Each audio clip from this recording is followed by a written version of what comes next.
Magandang tanghali ulit mga boss, update na ulit tayo sa ating Food Hub Ritex Village. Ayan na, malapit-lapit na tayo, naitayo na natin lahat ng poste. Kahit sa mainit na araw, uminit, umaraw, umulan, tuloy-tuloy kami dito sa aming paggawa. At eto na nga, bunga ng aming pagsisipag at pagkatsaga, naitayo na namin lahat ng poste. Sa tulong ng aking mga kasamahan dito na pagtulong-tulong namin na itayo na namin ang lahat ng poste. At malapit-lapit na tayo. Malapit-lapit na. Sunod dito, bubong na. Diretso na tayo sa pagbububong. At pagkatapos ay yung mga cart na ipapasok na natin. Ang daming estudyante. Sa court sila nakatambay, walang makainan.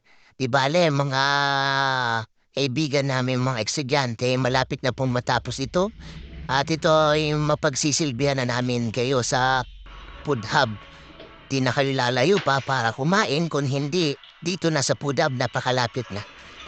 Eh na po, tinataas na namin, wini-weldingan na po namin yung taas na pagkakapitan ng bubong. Okay, hintayin nyo na po ang update sa susunod.